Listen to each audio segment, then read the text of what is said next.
ವ್ಲಾಗ್ನ ನಾನು 2 ಗಂಟೆಗೆ ಶುರು ಮಾಡಿದೆ ಗೈಸ್. ಆ್ಯಕ್ಚುಲಿ ವಿಡಿಯೋ ಮಾಡೋಣ ಏನಾದರೂ ಮಾಡೋಣ ಅಂದ್ಬಿಟ್ಟು 2 ಗಂಟೆಗೆ ಶುರು ಮಾಡಿದೆ. ವಿಡಿಯೋ ಮಾಡೋಕ್ಕಾಗಲಿಲ್ಲ, ಕಾಲಲ್ಲಿ ಮಾತಾಡಿಕೊಂಡು ಎಲ್ಲ ಕಾಲಲ್ಲಿ ಇದು ಮಾಡ್ತಾಯಿದ್ವಿ ನಮ್ಮ ಫ್ಯಾಮಿಲಿಯವರೆಲ್ಲ. ಸೊ ಅದಕ್ಕೆ ಮಾಡೋಕ್ಕೆ ಆಗಲಿಲ್ಲ. ಇವಾಗ ಬಂದೆ ನಾನು. ಅಷ್ಟರಲ್ಲಿ ಫಸ್ಟ್ ಕೈಲಿ ಒಂದು ಆರ್ಡರ್ ಮಾಡಿದೆ. ಸುಮಾರು ಒಂದು 2 ಆರ್ಡರ್ ಮಾಡಿದೆ. ಯಾವ್ದು ಬಂದಿದೆ ಅಂತ ಕರೆಕ್ಟಾಗಿ ಗೊತ್ತಿಲ್ಲ, ದೊಡ್ಡದಾಗಿದೆ ಬಾಕ್ಸು, ಗೊತ್ತಾಗ್ತಿಲ್ಲ ಯಾವುದು ಬಂದಿದೆ ಅಂದ್ಬಿಟ್ಟು ನೋಡಬೇಕು. ಆ್ಯಂಡ್ ಯಾರೋ ಕಮೆಂಟ್ ಮಾಡ್ತಾಯಿದ್ವಿ. ಆ್ಯಕ್ಚುಲಿ ನಾನು ಆ ಕಮೆಂಟೇ ಡಿಲೀಟ್ ಮಾಡಿದೆ ಬೇಜಾರಾಗಿ. ನಿಮ್ಮನ್ನ ಏನಕ್ಕ ಸೋನು ಯಶು ಅವರು ಬಂದೇ ಇಲ್ಲ ಯಾಕೆ ಅಂದ್ಕೊಂಡು. ಆ್ಯಕ್ಚುಲಿ ನಮ್ಮ ಸೋನು ಬರ್ಡೇ 5th ನಿನ್ನೆ ಆಗಿದೆ. ಇವತ್ತು 6th ಡೇಟು. ಅವನು ಬರ್ಡೇ ಮುಗಿಸಿ ಅವರೆಲ್ಲ ಬರೋಷ್ಟರಲ್ಲಿ ಒಂದು 4-5 ಡೇಸ್ ಆಗುತ್ತೆ. ಸೊ ಅದಕ್ಕೋಸ್ಕರ ಅವ್ರು ಇನ್ನೂ ಬಂದಿಲ್ಲ. ನಮ್ಮ ಅಕ್ಕನ ಜೊತೆ ಜಗಳ ಆಡ್ಕೊಂಬಿಟ್ಟಿದ್ರೆ ಅದು ಇದು ನೀವೇ ಊಹಾಪೋಹಗಳನ್ನ ಕ್ರಿಯೇಟ್ ಮಾಡ್ಕೊಂಬಿಟ್ಟಿರ್ತೀರ. ಸೊ ಆ ಥರ ಏನೂ ಇಲ್ಲ, ಬರ್ತಾ ಇದ್ದಾರೆ. ನಾನು ಇವತ್ತೇ ಬರ್ತಾರೆ ಅನ್ನೋ ಹೋಪಲ್ಲಿದ್ದೆ. ನಿನ್ನೆ ಬರ್ಡೇ ಮುಗಿಸ್ಕೊಂಡು ಇವತ್ತು ಹೊರಟಿರ್ತಾರೆ ಅಂತ ನಾನು ಅಂದ್ಕೊಂಡಿದ್ದೆ. ಬಟ್ ಮಾಮ ಇಲ್ಲ, ನಾವು ಇವತ್ತು ರಾಮನವಮಿ ಇದೆ, ಇವತ್ತು ಬರಲ್ಲ, ಇವತ್ತು ನಾನ್ ವೆಜ್ ಏನು ತೊಗೊಂಬರಂಗಿಲ್ಲ ಅಲ್ವಾ. ಸೊ ಅವ್ರು ಬಂದರೆ ಏನಂದರೆ ಆವಾಗಲೂ ಅಷ್ಟೇ ಅಪ್ಪು ಬೇಡ ಅಂತ ಅಂದಲ್ಲೂ. ಸೊ ಬಂದರೆ ನಾನ್ ವೆಜ್ ಏನಾದರೂ ಕೈಲಿ ಇಟ್ಕೊಂಡೇ ಅವರು ಬರೋದು. ಸೊ ಅದಕ್ಕೆ ನಾನ್ ವೆಜ್ ಬೆಣ್ಣೆ ಎಲ್ಲ ತರಬೇಕು ಅಂತ ಬಂದಿಲ್ಲ ಅಂತ ಬರೋಕ್ಕೆ ರೆಡಿ ಇಲ್ಲ ಅವರು. ಸೊ ಇನ್ನೊಂದು 2 ಡೇಸಲ್ಲಿ ಬರ್ತಾರೆ. ಅವ್ರದ್ದು ಯಾವುದೋ ಇನ್ನೊಂದು ಫಂಕ್ಷನ್ ಇದೆ, ಆ ಫಂಕ್ಷನ್ ಎಲ್ಲ ಮುಗಿಸ್ಕೊಂಡು ಬರ್ತಾರೆ. ನಮ್ಮ ಅಕ್ಕ ಇಲ್ಲೇ ಇರ್ತಾಳೆ 2 ಮಂತ್ಸು, ನೋಡೋರಂತೆ. ಈ ಗುರುವಾರ ಬೇರೆ ನಮ್ಮ ಗೊಂಬೆದು ವ್ಯಾಕ್ಸಿನೇಷನ್ ಇದೆ 10th. ಸೊ ನೋಡ್ಬೇಕು ಏನು ಮಾಡ್ತಾಳೆ ಅಂದ್ಬಿಟ್ಟು. ಈ ಸಲ ಏನೂ ಪ್ರಾಬ್ಲಮ್ ಇಲ್ಲ. ಸೊ ರಜೆ ಇರೋದ್ರಿಂದ ಎಲ್ಲ ಮನೇಲೇ ಇರ್ತಾರೆ. ಸೊ ಆರಾಮಾಗಿ ಇದು ಮಾಡ್ಕೊಬೋದು. ಆ್ಯಂಡ್ ಅಪ್ಪು ಊರಿಗೆ ಹೋಗ್ತಾನೆ. ಸೊ ಊರಲ್ಲಿ ನಮ್ಮ ಮಮ್ಮಿಗೆ ಒಂದು ಸ್ವಲ್ಪ ಕೈಯಲ್ಲೆಲ್ಲ ಏನೋ ಅಲರ್ಜಿ ಥರ ಆಗಿಬಿಟ್ಟಿದೆ. ಸೊ ಅದನ್ನು ವೀಡಿಯೋ ಕಾಲಲ್ಲಿ ತೋರಿಸ್ತಾಯಿದ್ರು. ಅಲರ್ಜಿ ಆಗಿರೋದ್ರಿಂದ ಇನ್ನೂ ಹೋಗಿಲ್ಲ. ಸೊ ಅದೆಲ್ಲ ಹುಷಾರಾದಮೇಲೆ ಕರ್ಕೊಂಡು ಹೋಗಿ ಅಂದ್ಬಿಟ್ಟು ಹೇಳಿದ್ದೀನಿ. ಯಾವಾಗತ್ಯಾ ಇವಾಗಲೇ ಬಾ ಅಯ್ಯ ಇವಾಗಲೇ ಬಾ ಅಂದ್ಕೊಂಡು ನಮ್ಮ ಡ್ಯಾಡಿಗೆ ಹಿಂಸೆ ಮಾಡ್ತಾಯಿದ್ದ. ಅದಕ್ಕೆ ಅವನು ನಮ್ಮ ಡ್ಯಾಡಿಗೂ ಅಲರ್ಜಿ ಆಗಿಬಿಟ್ಟಿದೆ, ನಮ್ಮ ಮಮ್ಮಿಗೂ ಅಲರ್ಜಿ ಆಗಿಬಿಟ್ಟಿದೆ. ಅದಕ್ಕೆ ಸೊ ಹೋಗಿಲ್ಲ, ಹೋಗ್ತವೆ ನೋಡೋರಂತೆ. ಕಾಯಿ ಎಲ್ಲದಕ್ಕೂ ಒಂದು ಇದು ಬರಬೇಕಲ್ವ, ಅವನು ಹೋಗೋಕ್ಕೂ ಟೈಮ್ ಬರಬೇಕು, ಅವರು ಹೆಲ್ತಿಯಾಗಿರಬೇಕು, ಇವ್ನು ನೋಡ್ಕೊಳಕ್ಕೆ ಅವರು ಹುಷಾರಾಗಿರಬೇಕು ಅಲ್ವ. ಸುಮ್ಮನೆ ನಮ್ಮದೇ ನಾವು ನೋಡ್ಕೊಂಡು ಇದು ಮಾಡ್ಕೋಬಾರ್ದು. ಕಾಯಿರಿ, ಅವನು ಹೋಗೋ ಗಂಟ ಕಾಯಿರಿ. ಏನು 2-3 ಡೇಸಲ್ಲೇ ಹೊತ್ತೋಗ್ತಾನೆ ಅವನು, ಇರೋದೇ ಇಲ್ಲ. ಇನ್ನೊಂದು ಬರೋದೇನೆ ಯಾವಾಗೇನ ಸ್ಕೂಲ್ ಹೋಯ್ತಾನಲ್ಲ ಗೈಸ್.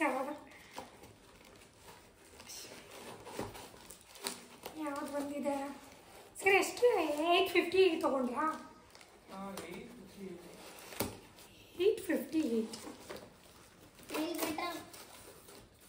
850 ರುಪೀಸ್ಗೆ ಏನು ಆರ್ಡರ್ ಮಾಡಿದ್ದೆ ನಾನು? ಓ ನೋಡ್ಬಿಟ್ಟ ಗೈಸ್ ಆನೇ ನೋಡಿ ಮೈಲ್ ಕಟ್ಟರು ಹಂಗಿದೆ ಕಪ್ಪಿ ನೈಲ್ ಕಟ್ಟ. ಇದಕ್ಕ ಓ ಗಾಳಿ ಬೀಸ್ತು. ನಮ್ಮ ಡ್ಯಾಡಿ ಮಮ್ಮಿ ಕಾಲಲ್ಲಿ ಮಾತಾಡ್ಬಿಟ್ರೆ ಅವನಿಗೆ ಅದು ಊರು ಇದೆಯಲ್ಲ ಮಾರ್ಗೋಡ್ನಳ್ಳಿ, ಅಲ್ಲಿಂದ ಗಾಳಿ ಬೀಸ್ಬಿಡುತ್ತೆ. ಆವಾಗ ಇದೆಲ್ಲ ಶುರು. ಬರೆ ಹಾಕ್ಬಿಡ್ತೀನಿ, ಹೇಳ್ತೀನಿ, ಹೊಡಿಯೋಕೆ ಹೇಳ್ತೀನಿ. ನನ್ನ ಮೇಲೆ ಆ ಊರು ಚಂದ, ಆ ಊರಲ್ಲಿರೋ ಜನ ಚಂದ ಇಲ್ಲ ನಮಗೆ. ವಾವ್ ನೋಡಿ, ಇದು ಫಸ್ಟ್ ಕ್ರೈಗೆ ನಾವು ಅವತ್ತು ಆ್ಯಕ್ಚುಲಿ ಹೋಗಿದ್ವಿ. ಒಬ್ಬೊಬ್ಬ ಸುಮ್ಮನಿರ್ದೊಮ್ಮೆ ಹೋಗಿದ್ವಿ ತರೋಣ ಅಂತ, ಇರಲಿಲ್ಲ ಅಂತ ಅಂದ್ರಲ್ವ. ಅದು ಮತ್ತು ಇನ್ನೊಂದಷ್ಟು ಐಟಮ್ಸ್ ಬರಬೇಕಿತ್ತು, ಇರಲಿಲ್ಲ. ಅದಕ್ಕೆ ಒಂದಷ್ಟು ಐಟಮ್ಸ್ ಎಲ್ಲ ಆನ್ಲೈನಲ್ಲೇ ಆರ್ಡರ್ ಮಾಡ್ಬಿಡ್ತೀನಿ ನಾನು. ಸೊ ನೈಲ್ ಕಟ್ಟರ್ ನಾನು ನಾರ್ಮಲ್ ನೈಲ್ಸ್ ಕಟ್ ಮಾಡ್ತೀವಲ್ಲ ನಾವು, ಅದರಲ್ಲಿ ಗೊಂಬೆ ಕಟ್ ಮಾಡ್ತೀನಿ ನಾನು. ಬರುತ್ತೆ ನನಗೆ ಮಾಡಲಿಕ್ಕೆ, ಯಾಕಂದರೆ ನನ್ನ ಅಪ್ಪದಲ್ಲೆಲ್ಲ ಕಟ್ ಮಾಡಿದ್ದೆ ಅಲ್ಲ. ಸೊ ನಮ್ಮ ಮಮ್ಮಿ ಎಲ್ಲ ಹೇಳ್ಕೊಟ್ಟಿದ್ದಾರೆ ನಮಗೆ, ಹೆಂಗೆಲ್ಲ ನೈಲ್ ಕಟ್ ಮಾಡೋದು, ಸೈನ್ ನೋಡ್ಕೋಬೇಕೆಲ್ಲ ಹೇಳ್ಕೊಟ್ಟಿದ್ದಾರೆ. ಸೊ ಅದರಿಂದ ಕಟ್ ಮಾಡ್ತಾಯಿದ್ದೆ. ಸೊ ನಾನು ಇದನ್ನೊಂದು ಪ್ರಾಡಕ್ಟ್ನ ನೋಡಿದೆ, ಬೇಬಿ ನೈಲ್ ಕಟ್ ಮಾಡೋದು ಅಂದ್ಬಿಟ್ಟು ಫಸ್ಟ್ ಕ್ರೈಲೇ ನೋಡಿದ್ದೆ. ನಾವು ಅಲ್ಲೇ ಹೋಗಿ ತೊಗೊಂಬರೋಣ ಅದು. ಅಪ್ಪು ಸುಮ್ಮನೆ ಇರುವಂತೆ ಯಾರು ನಮ್ಮ ಮಮ್ಮಿ ಅಲ್ಲೇ ಹೋಗಿದ್ವಿ, ಅಲ್ಲೇ ನೋಡಿ ನೀಟಾಗಿ ತರೋಣ ಅಂದ್ಬಿಟ್ಟು. ಸೊ ನನಗೆ ಫಸ್ಟ್ ಕ್ರೈ ಬ್ರ್ಯಾಂಡೇ ಬೇಕಿತ್ತು, ಅವ್ರದ್ದೇ ಓನ್ ಬ್ರ್ಯಾಂಡ್ ಇದು, ಬೇಬಿ ಹಗ್ ಅಂದ್ಬಿಟ್ಟು. ಚೆನ್ನಾಗಿದೆ. ಆನೇ ಆಗ್ತಿಲ್ಲ ರೀ. ಹೌದಾ? ಆಲ್ರೆಡಿ ಒಂದು ಫಿಕ್ಸ್ ಮಾಡಿದ್ದಾರೆ. ಇದು ನ್ಯೂ ಬಾರ್ನ್ ಬೇಬಿದೆ ಅಲ್ವಾ? ಗೊತ್ತಿಲ್ಲ. ಅಲ್ಲಿ ಇನ್ಸ್ಟ್ರಕ್ಷನ್ ಕೊಟ್ಟಿರ್ತಾರೆ ನೋಡೋದು ಒಳಗಡೆ. ಈ ನ್ಯೂ ಬಾರ್ನ್ ಬೇಬಿದೆ ಫಿಕ್ಸ್ ಆಗಿದೆ ಅಂದರೆ ಇಲ್ಲಿದೆ 0 to 3 months ಪಿಂಕ್. ಇಲ್ಲೊಂದು ಕೊಡ್ತಾರೆ, ಇಲ್ಲೊಂದು ಕೊಟ್ಟಿದ್ದಾರೆ. ಮತ್ತೆ ಇದು ಹಿಂಗೆ ಕಟ್ ಮಾಡೋದು ಇದರಲ್ಲಿ. ಅದು ಕ್ಯಾಪ್ ಓಪನ್ ಮಾಡು ಮೇಲ್ಗಡೆ. ಇದನ್ನ ಓಪನ್ ಮಾಡಬೇಕಾ? ಇಲ್ಲ ರೀ, ಇದು ಹಿಂಗೇನೆ, ಹಿಂಗೆ ಅನಿಸುತ್ತೆ. ಹಾಂ, ಇಷ್ಟೊಂದು ರಫ್ ಇದೆ. ಚೆನ್ನಾಗಿದೆ ಗೈಸ್, ತೊಗೊಬೋದು ಆರಾಮಾಗಿ. 858 rupees ನಾನು ಇದಕ್ಕೆ ಪೇ ಮಾಡಿರೋದು. ಇದು ನಿಮಗೆ ಫಸ್ಟ್ ಕ್ರೈ ಬ್ರ್ಯಾಂಡ್ ಬೇಡ, ನಾರ್ಮಲ್ ಸಾಕು ನಮಗೆ ಅಂತ ಅಂದರೆ ನಿಮಗೆ 250-200 rupeesಗಳಿದೆ. ಬಟ್ ಅದೇನಾದರೂ ನಿಮಗೆ ವರ್ಕ್ ಆಗಲಿಲ್ಲ, 1-2 times ಯೂಸ್ ಮಾಡಿದ್ಮೇಲೆ ವರ್ಕ್ ಆಗಲಿಲ್ಲ ಅಂದರೆ ವೇಸ್ಟು. ಸೊ ಅದ್ರ ಬದಲು ತೊಗೋತೀವಿ. ಚೆನ್ನಾಗಿರೋದನ್ನೇ ಬೈ ಮಾಡಿದ್ರೆ ನಮಗೂ ಯೂಸ್ ಆಗುತ್ತೆ, ಇಂಥ ಮಕ್ಳಿಗೂ ಯೂಸ್ ಆಗುತ್ತೆ, ಆ್ಯಂಡ್ ನ್ಯೂ ಬಾರ್ನ್ ಬೇಬಿಗೂ ತುಂಬ ಯೂಸ್ ಆಗುತ್ತೆ. ಸೊ ನಾನು ಇದು ಯಾರೋ ಸೆಲೆಬ್ರಿಟಿ ಯೂಸ್ ಮಾಡೋದು ನೋಡಿದ್ದೆ, ಅದನ್ನು ನೋಡಿ ನಾನು ತರಿಸ್ಕೊಂಡಿರೋದು. ಚೆನ್ನಾಗಿದೆ. ಎಸ್ ಗೈಸ್, ನೈಲ್ ಕಟರಲ್ಲಿ ನಾನು ಟೆಸ್ಟ್ ಮಾಡಿದೆ ಕಟ್ ಮಾಡೋದು. ಸೊ ಸ್ವಲ್ಪ ಕೇರ್ಫುಲ್ಲಾಗಿ ಕಟ್ ಮಾಡಬೇಕು ನ್ಯೂ ಬಾರ್ನ್ ಬೇಬೀಸ್ಗೆ. ಸೊ ಒಂದು 4-5 months ಬೇಬೀಸ್ಗಾದರೆ ಆರಾಮಾಗಿ ಯೂಸ್ ಮಾಡ್ಬೋದು. ಸೊ ನಾನು ಗೊಂಬೆ ಕಟ್ ಮಾಡಿದೆ, ಏನೂ ಪ್ರಾಬ್ಲಮ್ ಆಗಲಿಲ್ಲ. ಚೆನ್ನಾಗೇ ಅದು ಗ್ರೈಂಡ್ ಆಯಿತು. ಏನಂದರೆ ಅದು ಕಟ್ಟಾಗಲ್ಲ, ಅಲ್ಲೇ ಗ್ರೈಂಡ್ ಆಗಿಬಿಡುತ್ತೆ ಅದು. ಸೊ ಆರಾಮಾಗಿ ಯೂಸ್ ಮಾಡ್ಕೋಬೋದು. ಆ್ಯಂಡ್ ನಾನು ಆಯಿಲ್ ಮಸಾಜ್ ಎಲ್ಲ ಮಾಡಿಕೊಂಡೆ. ಸೊ ಇತ್ತೀಚೆಗಂತೂ ಹೇರ್ ಕೇರ್ ಮಾಡೋದೇ ಕಡಿಮೆ ಆಗಿಬಿಡಿದೆ. ಆ್ಯಂಡ್ ಈ ಮಂತು ಇನ್ನಿವಾಗ 2.5 ಅಲ್ವ ಗೊಂಬೆಗೆ. ಇಂಜೆಕ್ಷನ್ ಆದಮೇಲೆ ನೆಕ್ಸ್ಟ್ ಏನಂದರೆ ಅವಳಿಗೆ 17ನೇ ತಾರೀಕಿಗೆ 3 months ಕಂಪ್ಲೀಟ್ ಆಗುತ್ತೆ. ಸೊ ಅದಾದಮೇಲೆ ನಾವು ಅವಳಿಗೆ ಕಿವಿನ ಚುಚ್ಚಿಸ್ತಾ ಇದ್ದೀವಿ. ನಾನು ಅಂದ್ಕೊಂಡೆ ಗನ್ ಶೂಟೇ ಮಾಡಿಸ್ಬಿಡೋಣ ನಮ್ಮ ಹಾಸ್ಪಿಟಲ್ಗೆ ಹೋಗಿ ಅಲ್ಲೇ ಅಂತ ಅಂದ್ಕೊಂಡೆ. ಬಟ್ ಅವರು ಚಿನ್ನದಲ್ಲೇನೋ ಗನ್ ಶೂಟ್ ಮಾಡಲ್ವಂತೆ. ಸೊ ಅದಕ್ಕೋಸ್ಕರ ಸ್ಟಾರ್ಟಿಂಗೇ ಅವಳಿಗೆ ಬೇರೆದ್ರಲ್ಲಿ ಚುಚ್ಸೋದು ಬೇಡ, ಸೊ ಚಿನ್ನದಲ್ಲೇ ಚುಚ್ಸೋಣ ಅಂದ್ಬಿಟ್ಟು. ಸೊ ಓಕೆ ಫೈನ್, ನಾವು ಏನು ಕೊಂಡ್ಲಲ್ಲೇ ಚುಚ್ಸೋಣ ಅಂತ ಫಿಕ್ಸ್ ಆಗಿ ಓಕೆ ಮಾಡಿದ್ದೀವಿ. ಅವಳು ಒಂದು 5-6 years ಆದಮೇಲೆ ಆ ಕೊಂಡ್ಲನ್ನ ರಿಮೂವ್ ಮಾಡಿಸಿ ಗನ್ ಶೂಟ್ ಮಾಡಿಸೋಣ ಅಂತ ಪ್ಲ್ಯಾನ್ ಮಾಡ್ಕೊಂಡಿದ್ದೀವಿ. ಸೊ ಫೈನಲಿ ಇವಾಗ ಅವಳಿಗೆ ಚುಚ್ಸೋದೇನೆ, ಮಾಮೂಲಿ ಚಿನ್ನದಂಗಡಲ್ಲೇ ಚುಚ್ಸೋಣ ಅಂತ. ಸೊ ಗಂಡು ಮಕ್ಳಿಗೆ ಬೇಗ ಚುಚ್ಚಬೇಕು, ಹೆಣ್ಮಕ್ಳಿಗೆ ಲೇಟ್ ಆದರೂ ಪರವಾಗಿಲ್ಲ ಅಂತಾರೆ. ಸೊ 2 ಮಕ್ಕಳಾದ್ರೂ ಏನು ಪ್ರಾಬ್ಲಮ್ ಅಂದರೆ ಪೇಯ್ನ್ ಆಗೇ ಆಗುತ್ತೆ ಪಾಪ ಮಕ್ಳುಗಳಿಗೆ. ಸೊ ಅದೊಂದೇ ಬೇಜಾರು. ಸೊ ನಾನೇನಂದರೆ ಒಂದು 5 months ಆದಮೇಲೆ ಚುಚ್ಸಿ ಅಂದ್ಬಿಟ್ಟು ಯಾರೋ ಕಮೆಂಟ್ ಮಾಡಿದ್ರಿ. ಸೊ ಅದಾದಮೇಲೆ ಏನಾದ್ರು ಇವಾಗಲೇ ಅವಳು ತುಂಬ ಹೈಪರ್ ಆ್ಯಕ್ಟಿವ್ ಇದ್ದಾಳೆ, ಹಿಂಗೆಲ್ಲ ಕಿತ್ಕೊಳ್ಳೋದು, ಮುಖ ಇದೆಲ್ಲ ಮಾಡ್ಕೊಳ್ಳೋದೆಲ್ಲ ಮಾಡ್ತಾಳೆ. ಸೊ ಅದಕ್ಕೋಸ್ಕರ ನಾನು ಇವಾಗಲೇ 3 monthsಗೆ ಓಕೆ ಚುಚ್ಚೋಣ ಅಂದ್ಬಿಟ್ಟು ಪ್ಲ್ಯಾನ್ ಮಾಡ್ಕೊಂಡಿದ್ದೀನಿ. ಆ್ಯಂಡ್ ಗೊಂಬೆದು ಲಾಸ್ಟ್ ವಿಡಿಯೋ ಹಾಕಿದಾಗ ತುಂಬ ಜನ ಕಮೆಂಟ್ ಪಾಸ್ ಆಗಿತ್ತು ಅಂದ್ಬಿಟ್ಟು ಮೆಸೇಜಸ್ ಎಲ್ಲ ಮಾಡಿದ್ರಿ, ಇಷ್ಟೊಂದು ಆ್ಯಕ್ಟಿವ್ ಇದ್ದಾಳಲ್ಲ, ಇಷ್ಟು ಬೇಗ ದಬಾಕೊಂಡ್ಲು ಅಂತ. ಸೊ ಯಾರೋ ಕಮೆಂಟ್ ಮಾಡಿದ್ದಕ್ಕೆ ನಾನು ಅದನ್ನು ವಿಡಿಯೋ ಹಾಕಲೇಬೇಕು ಅಂದ್ಬಿಟ್ಟು ಸೊ ನಾನು ಇನ್ಸ್ಟಾಗ್ರಾಮ್ಗೂ ಹಾಕಿದ್ದೆ. ನನ್ನ ಮಕ್ಕಳು ಹೆಂಗೆ ಅಂದರೆ ಮಕ್ಳುಗಳು ಒಂದೇ ಥರ ಯಾರೂ ಇರಲ್ಲ. ಸೊ ಒಂದು ಮಕ್ಕಳು ಜಾಸ್ತಿ ಆ್ಯಕ್ಟಿವ್ ಇದ್ದರೆ, ಸ್ವಲ್ಪ ಮಕ್ಕಳು ಕಡಿಮೆ ಆ್ಯಕ್ಟಿವ್ ಇರ್ತಾರೆ. ಸೊ ಅಪ್ಪು 1.5 ತಿಂಗಳು ದಬಾಕೊಂಡೆ, ಅವಳು 2.5 ತಿಂಗಳು ದಬಾಕೊಂಡ್ಳು. ಸೊ ಅವನಿಗೆ 4 ತಿಂಗಳಿಗೆ ಕತ್ತು ನಿಲ್ತು, ಇವಳಿಗೆ 1.5 ತಿಂಗಳು 2 ತಿಂಗಳಿಗೇ ಕರೆಕ್ಟಾಗಿ ಕತ್ತು ನಿಲ್ತು. ಸೊ ಹಂಗೆ ಎಲ್ಲ ಮಕ್ಕಳೂ ಕಂಪೇರ್ ಮಾಡೋಕ್ಕಾಗಲ್ಲ.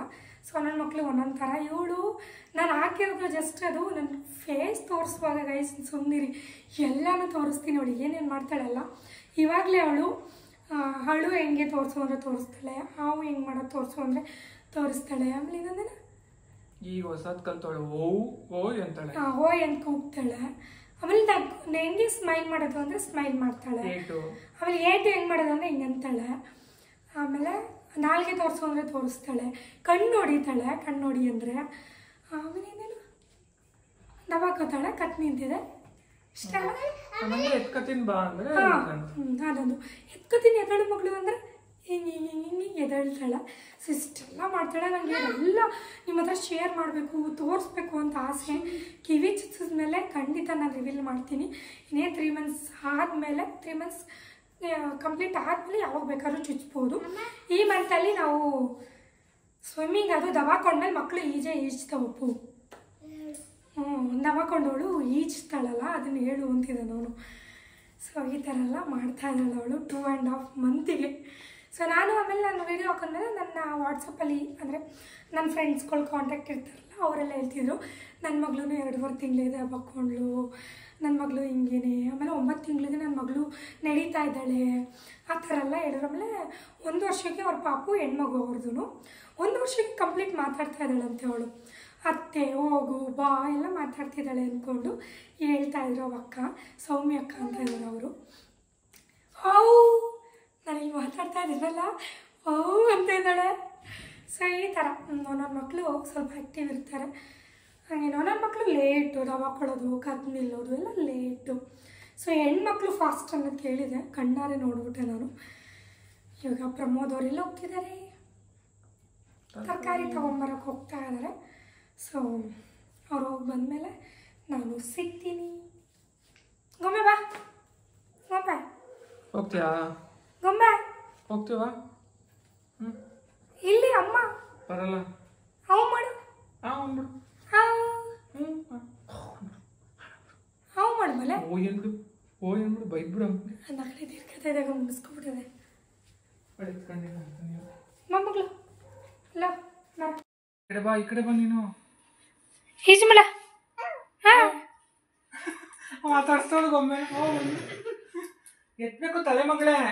ತಲೆ ಆಯ್ತಾ? ತಲೆ ಆಯ್ತವ. ಅಯ್ಯೋ ಈ ಖುಷಿ ಆಗ್ಬಿಟ್ಟದೆ ಅದಕ್ಕೆ. ಏನೋ ಮಾಡ್ತಿದ್ದೀನಿ ನಾನು ಅಂತ. ಎತ್ತವ ತಲೆ ಮಗಳು. ತಲೆ ಎತ್ತೀನಿ. ಈಜ್ತಾ ಅದು ಮುಂದಕ್ಕೆ ಬರ್ತಾರೆ.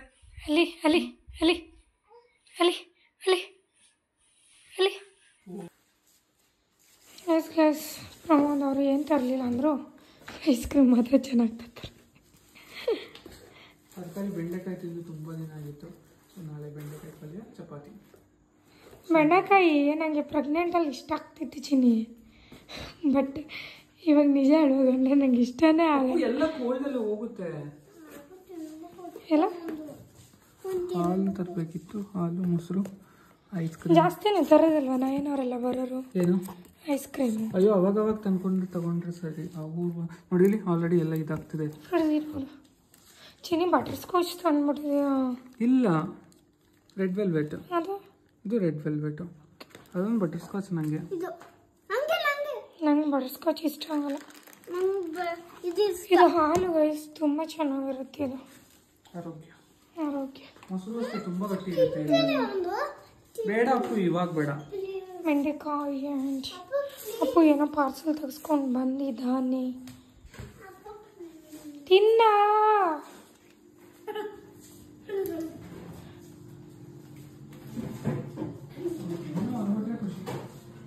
Chini ಅಲ್ಲಿಡಮ್ಮ ice cream.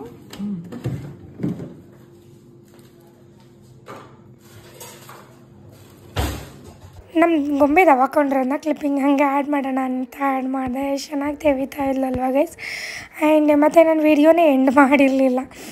ಹಾಗೆ ಮಾರ್ನಿಂಗ್ ಎದ್ದು ಅಷ್ಟೊತ್ತಿಗೆ 7:30ಗೆ ಬೆಂಡೆಕಾಯಿ ಗೊಜ್ಜು ಮತ್ತು ಚಪಾತಿ ಮಾಡೋಣ ಅಂದ್ಬಿಟ್ಟು ಪ್ರಿಪೇರ್ ಮಾಡ್ತಾಯಿದ್ದೆ.